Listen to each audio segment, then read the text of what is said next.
Mendengar hal itu, Bob Lee pun terdiam, sementara Solotov telah membakar jasad Zender. Halo sobat, pintu teater 1 telah dibuka. Kali ini Mimin akan ngebahas series yang berjudul Shooter, yang dimana series ini menceritakan seorang penembak jitu yang bernama Bob Lee Swagger. Ia merupakan seorang marinir yang telah menyatakan dirinya pensiun dan mulai kembali membangun kehidupan yang baru bersama keluarga kecilnya, jauh dari hingar-bingar kota. Lalu pada suatu hari temannya datang menemui Bob. Ia meminta bantuan untuk mencegah pembunuhan Presiden Amerika Serikat. Namun ketika dirinya membantu, ternyata ia dijebak oleh teman lamanya yang menyebabkan kehidupan Bob berbalik 180 derajat.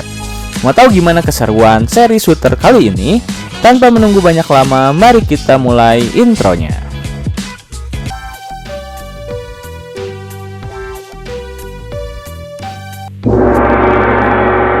Setelah kematian Zender, Bob Lee pun langsung berlatih dengan keras. Ia kembali mengasah ketajaman bela dirinya. Saat ia sedang berlatih, tiba-tiba ia mendapat sebuah telepon dari Sheriff yang mengatakan jika ia membutuhkannya.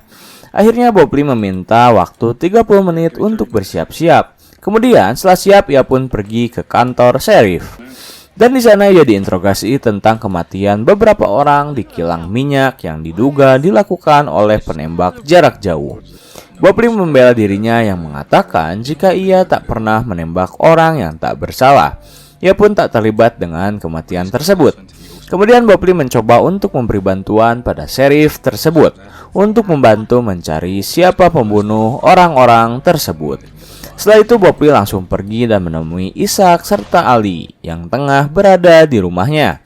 Bob Lee mengatakan jika orang-orang yang mereka bunuh di kilang minyak merupakan orang suruhan dari sebuah kartel yang bernama Los Fantasmas, di mana Los Fantasmas pernah disebutkan oleh Memphis karena kartel tersebut memiliki keterkaitan dengan Atlas dan Solotov. Maka dari itu, Bob Lee memiliki ide untuk mengganggu kartel tersebut sedikit agar mereka bisa menemukan petunjuk. Akhirnya mereka pun bekerja, di mana Bob Lee menyuruh Ali untuk berpura-pura sebagai pembeli narkoba pada Los Fantasmas. Sementara Bob Lee mengintai bagaimana peredaran uang serta peredaran barang mereka. Terlihat Bob Lee mengintai hingga kartel tersebut mengirim barangnya ke sebuah penjara. Saat Bob Lee sedang mengintai dan berusaha mencari tahu, Ishak dan Ali melindungi Bob Lee, di mana ia berhasil memasuki sebuah truk yang berisi barang-barang selundupan. Bob Lee pun memberikan informasi di mana orang-orang yang mereka intai bukanlah bagian dari kartel, melainkan bagian dari pencucian uang, dan itulah cara pengamanan mereka. Kemudian tiba-tiba truk akan berangkat dan Bob Lee menyuruh temannya untuk mengikuti truk tersebut. Saat Bob Lee berusaha mencari siapakah Atlas, bagaimana cara menemukan Solotov dan lain-lain, Solotov justru sedikit lagi berhasil mendekati keluarga Bob Lee dan siap mengancam kapanpun sesukanya. Terlihat dari dirinya yang berada di perkarangan rumah milik Bob Lee dan tengah mengintai pergerakan Julie serta anaknya Mary. Kembali ke Bob Lee, saat merasa perjalanan sudah cukup jauh, ia langsung tiba-tiba keluar dari persembunyiannya dan mendorong supir truk tersebut untuk menghentikan kendaraannya. Lalu tak lama Ishak dan Ali datang. Akhirnya mereka berhasil menyabotase truk tersebut dan membuka bagasi mereka. Saat Ali dan Bob Lee membuka bagasi truk tersebut, rupanya truk tersebut berisi uang yang sangat banyak dan diduga uang tersebut adalah hasil dari penjualan narkotika oleh kartel Los Fantasmas yang akan dikirimkan pada Atlas. Akhirnya Bob Lee mengambil uang tersebut sebagai barang bukti dan memberikan sebagian uangnya pada pengemudi truk tersebut. Tetapi pengemudi truk itu tak menerima uang yang Bob Lee berikan karena mereka tahu jika uang tersebut adalah uang dari hasil narkotika. Akhirnya Bob Lee memberikan uang pribadinya dan menyuruh mereka untuk pergi setelah berhasil menyabotase truk tersebut. Ali mencari letak keberadaan pelacak yang pasti mereka simpan di truk tersebut, dan setelah Ali menemukan pelacak tersebut, ia langsung menghancurkannya dan Bob Lee menyuruhnya untuk pergi terlebih dahulu. Sementara Bob Lee dan Ishak tengah merancang sebuah bom yang disimpan di dalam bagasi truk tersebut. Setelah bom berhasil dirakit, tak lama datang sebuah mobil yang diketahui telah curiga pada truk tersebut. Lalu mobil itu mengecek ke seluruh truk tersebut dan mereka menemukan sebuah bom di dalamnya. Kemudian tiba-tiba Ishak dan Bobli datang yang langsung menodongkan senjata mereka. Tak lama Ali pun kembali datang dan mereka berhasil membekukan semua orang yang baru saja datang. Kemudian Bobli menyuruh salah satu orang yang memakai jas untuk menelpon bosnya. Akhirnya ia pun menelpon dan telepon tersebut langsung diambil alih oleh Bobli, di mana ia langsung bertanya apakah dirinya merupakan bangkir dari Sholotov. Awalnya orang tersebut tak mengatakan apapun dan justru bertanya dengan siapa ia berbicara. Bobli pun langsung mengatakan jika ia adalah orang yang memiliki 2 palet uang miliknya dan mungkin saja ia bisa mengosongkan seluruh aset keuangan miliknya jika ia tak mau menjawab pertanyaannya. Orang itu pun terdiam dan langsung mematikan teleponnya. Setelah tak mendapat jawaban apapun, Bobli melepaskan mereka semua dan menyuruhnya untuk membawa truk tersebut. Tetapi tidak dengan orang yang memakai jas, karena ia akan menuntun Bobli dan kawan-kawan untuk bertemu dengan bosnya. Sementara di satu sisi, Memphis menelpon mantan kekasihnya untuk meminta informasi tentang Atlas. Awalnya Haris menolak, namun Memphis memohon sebesar-besarnya agar ia bisa bertemu sebentar.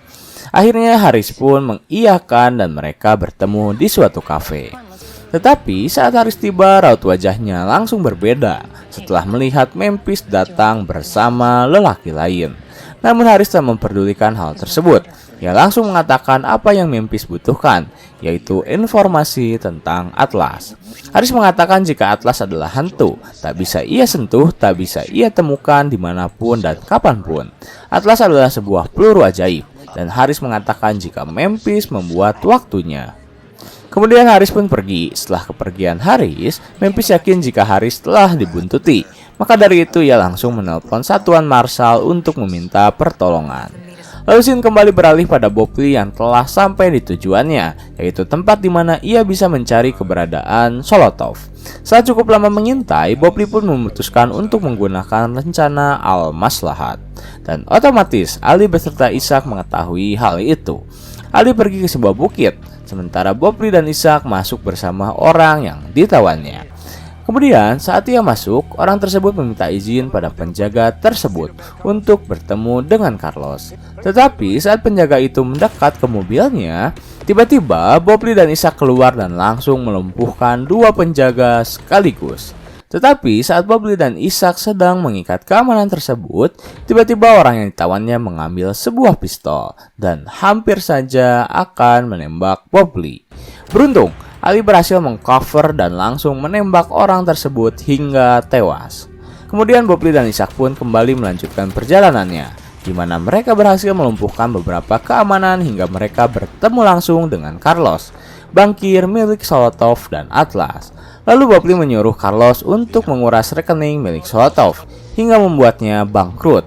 Akhirnya Carlos pun menuruti perintah yang Bobli suruh dan ia berhasil membuat Sholotov bangkrut. Kemudian scene berganti pada Julie yang kembali berlatih menembak di sebuah klub.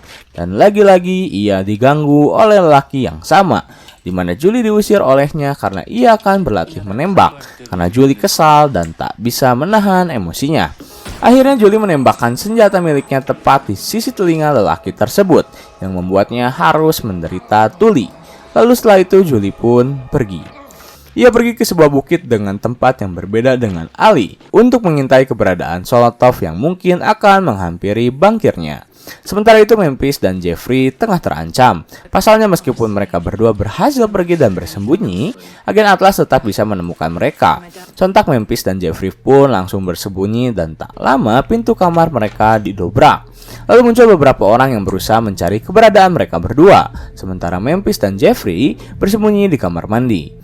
Saat salah satu agennya hampir bisa menemukan mereka berdua, tiba-tiba saja mereka mendapat kabar jika Marshal tengah mendekat dan membuat mereka harus pergi dari kamar Memphis. Akhirnya mereka berdua selamat, namun hanya sesaat, karena mereka harus berpindah tempat dan kini mereka tak bisa mendapatkan perlindungan lagi. Kembali ke Bobli, di mana ia melihat sebuah mobil yang berasal dari Federals, yaitu Satuan Kepolisian Meksiko. Kemudian ia memberitahu hal itu pada Ali, tetapi Ali tak kunjung menjawabnya karena tak mendapat jawaban dari Ali.